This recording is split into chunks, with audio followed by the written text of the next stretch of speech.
The spring has finally arrived and the flowers are blooming everywhere. And what a better way to celebrate than to paint some beautiful florals.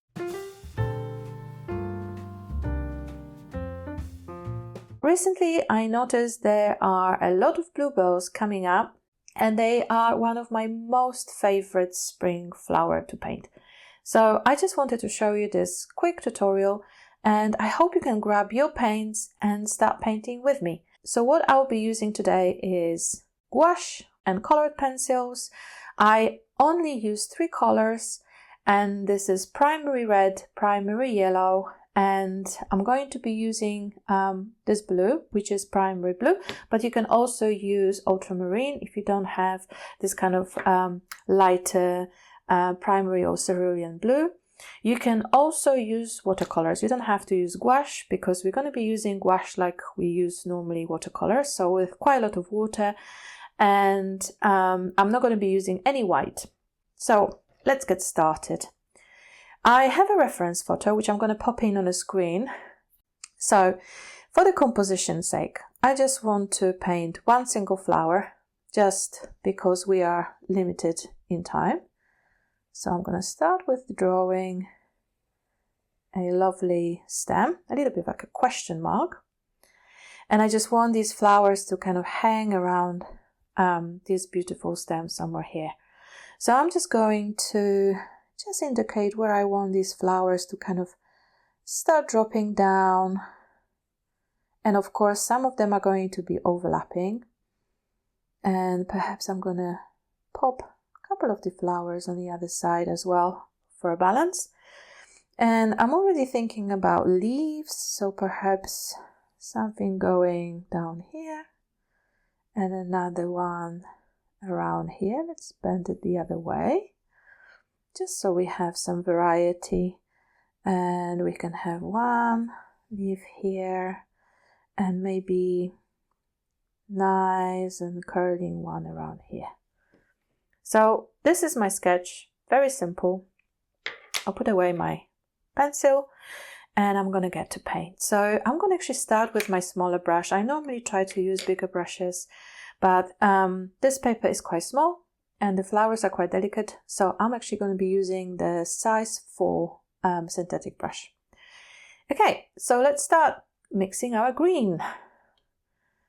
I already have a little bit here as I was practicing, but I'm just going to add to it. So basically it's our primary yellow, and we're going to mix a little bit of that blue to create a lovely green. And I'm going to try to do it in 2 kind of goes. So I'm going to do it with a green going up. So from the bottom, I'm just pressing down, maybe with half of the pressure. And now we need some purple. So I already have some purple mixed in by mixing the primary red, which is a bit like magenta, and then our primary blue to create this kind of nice, vibrant purple color. And we need quite a lot of water. As I said, we kind of treating gouache almost like a watercolor, so you can actually use watercolor for this project as well. And I noticed that towards the top where the flowers are, the stem looks pretty much almost purple. So I'm gonna add that purple here. Now my line is not great. I'm gonna try to go again with a smoother motion. This is better. And what I'm going to do is I rinse my brush, I'll dry it on my paper napkin, and I'm just going to blend these 2 colors together. So we have a lovely color transition like this. Okay. Now we're going to move on to painting our flowers. We have a lot of water here, which is fine. just load your brush, and let's start from the bottom ones. This is the stems for our flowers.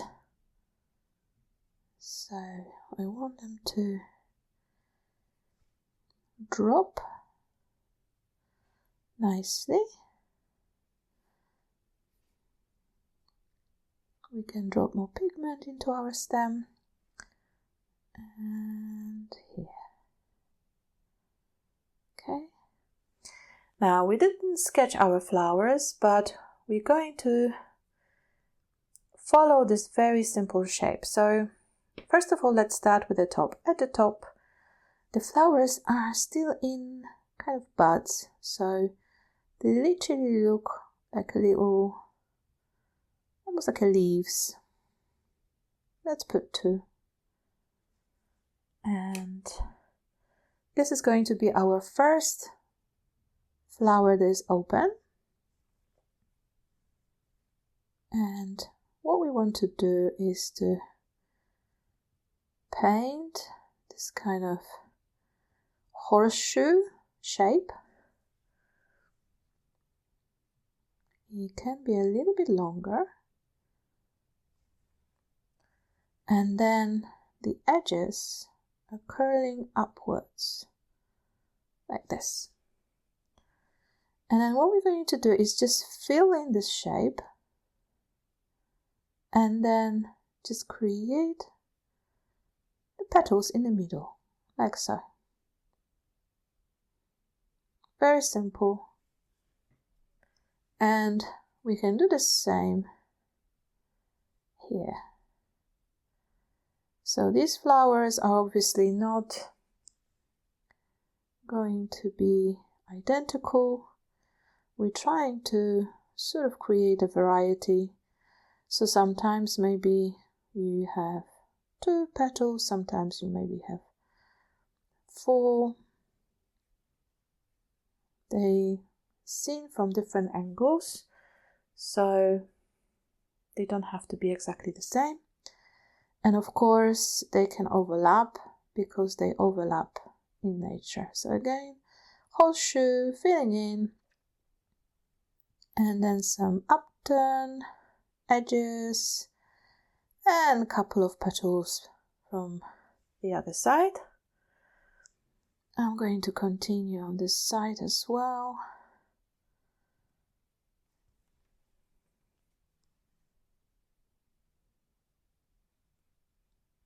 Just add a little bit more pigment. I'm just going to refine this edge a little bit and create this lovely turn. Couple of petals, maybe more this time, and the edge is curling the other way. Okay. The flowers also somewhat get bigger as we move towards the bottom.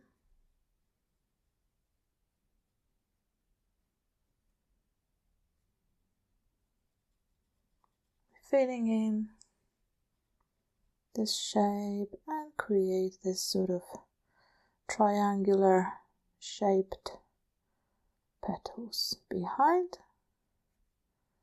We will be defining this a little bit with our color pencil later.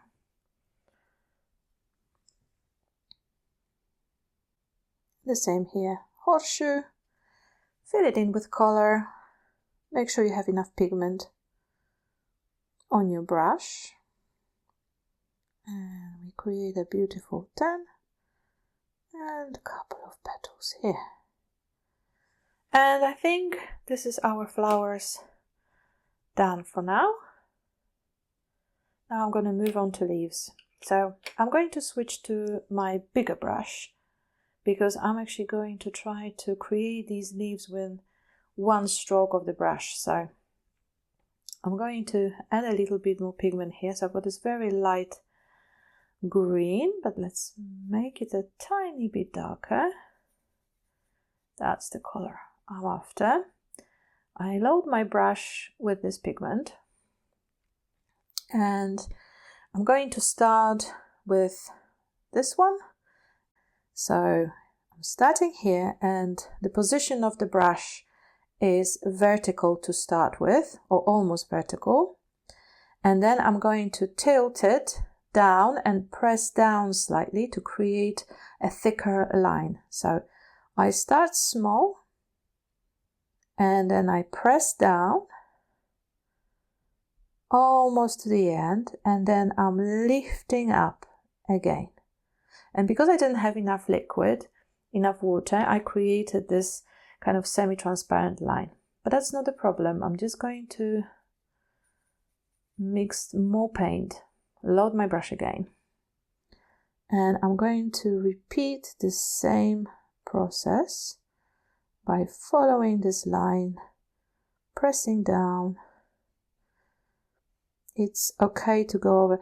So the problem is created by my paper. So I'm using the cold press paper, which is actually my favorite paper.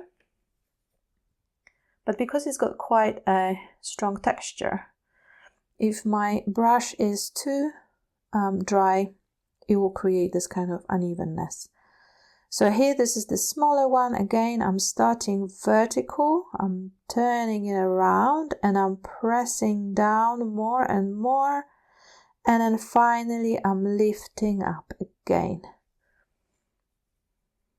And again, I'm just going to go again with more pigment, pressing down and lifting up towards the bottom. And it's okay to then, with the tip of the brush, go over again to just smooth all the edges that maybe are a little bit jaggedy, especially if you're using, like me, a cold press paper. Now we're just going to move on to the other side. I'm just going to move my paintbrush so I have space. And again, I'm starting almost vertical, pressing lightly, and then strong press, and then lift up. I need to mix more pigment, load the brush, and I'm going to do the same thing again. And smooth this edge. So it needs a little bit of practice, but you'll get it. Just vertical to start with, and then slowly press harder and then lift at the end.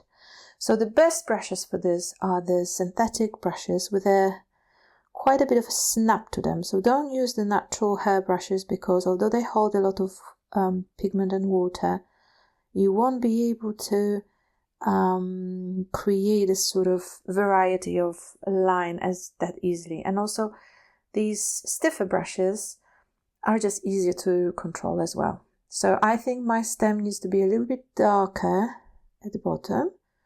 So I'm just going to add a little bit of the darker pigment here as well.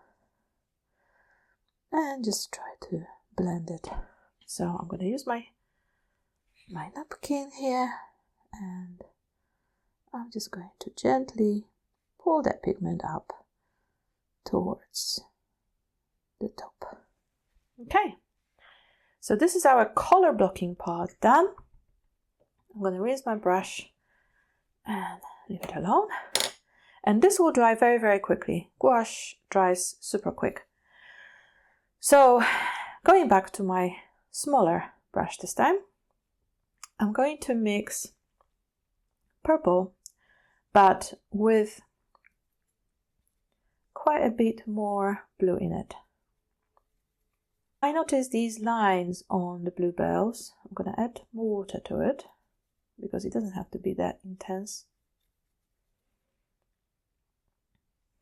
So Bluebell flowers have these lines, and they are sort of coming from the middle and going down. So I'm just going to very gently paint a few of these lines here.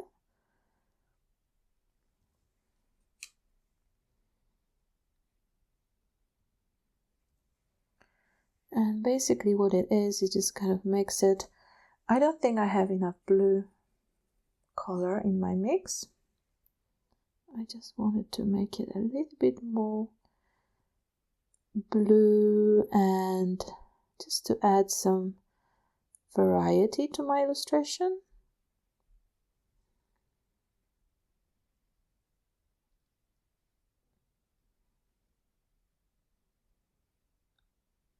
So something like this. This is very loose. The smaller brush is definitely useful for this, especially if your paper is as small as mine. And already our bluebells look a little bit more interesting. So just follow the shape of the bluebell, and the top of the flower looks darker, and the stem is also going to look darker closer to the actual flower. So I'm just adding that little detail here and here as well. I'm just going to, perhaps I should have started with the top flowers because I'm in a danger of smudging my work. So this is something that maybe you can do at home. Just start from the top if you haven't started already. And just want to make sure that everything is in a good shape. And a little bit of shadow there and there. And that's it. And I think I'm going to leave it. So this illustration, as it is absolutely fine. So if you don't want to do anything more, you can just leave it as it is. But what I like to do is once it dries, so my leaves are dry already, so I can start with my green color. I'm just going to add a little bit more definition, a little bit more texture to it. So what I like to do is, first of all, I kind of establish where the shadow is going to go. So I usually put my light source around here.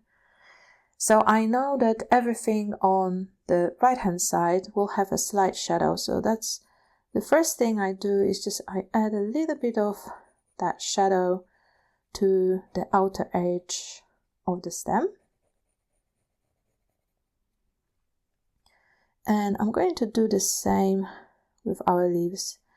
The tip of the leaf can be a little bit darker here, and then I'm going to darken this edge, add a little bit of beautiful texture, and carry that shadow to the bottom. And I'm going to just blend it slightly like this, and I'm going to do the same to pretty much all the leaves. So this is definitely going to be darker because this is bending this way, and this just adds a little bit of form to our illustration.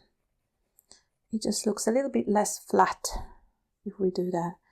So again, this flower is perhaps a little bit darker to the top. Sorry, the leaf, not the flower. And then there will be a shadow underneath. Then the sun will probably fall here. And then there will be a little bit more shadow on this side as the leaf turns. It just creates a little bit of variety.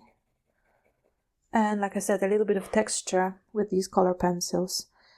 So again, here we've got a shadow on this side underneath that leaf.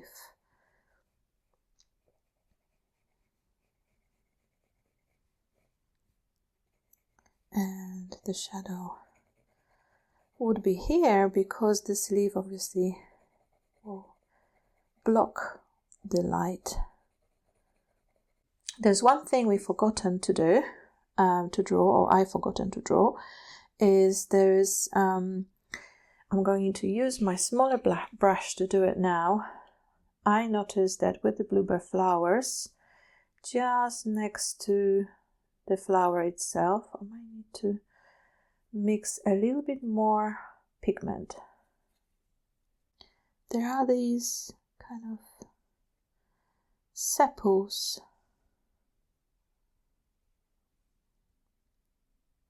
So they look a little bit like mini stems.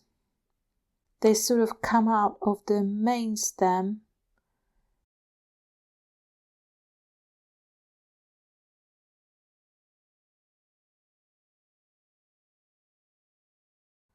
So I'm just going to paint them quickly.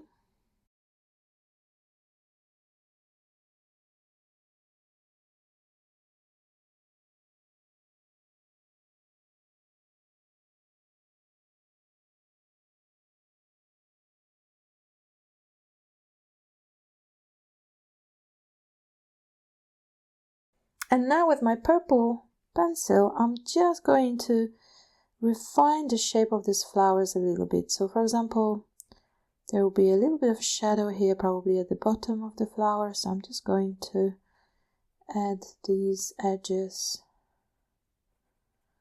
And I'm gonna probably add a bit more purple to the top to make the flower a little bit darker and blend the paint lines at the top. So of course you can do it with brush and paint, but if you're like me and you like a little bit of texture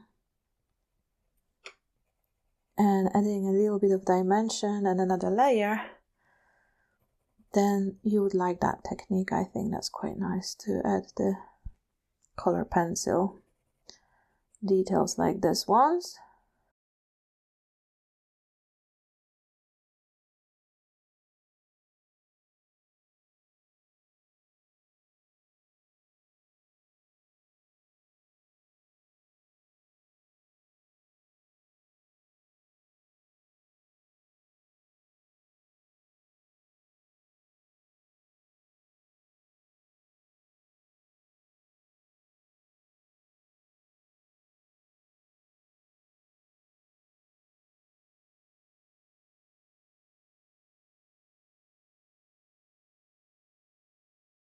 So this is it. I'm done with my bluebell and I hope you enjoyed painting these with me. If you have, I would love to see your work. So you can tag me on Instagram or you can leave the comment below. And if you want to learn more about painting florals, check out my new Skillshare class where I guide you through the process of painting 4 beautiful spring flowers. We're going to be painting tulips, daffodils, cherry blossoms and magnolia flowers. And yes, I do have a link in the description. You can click on the link to my class and you can also get 1 month of Skillshare membership for free. And that's it, my dear friends. I'm going to leave you with this. Happy painting and I'll see you in the next video. Bye for now.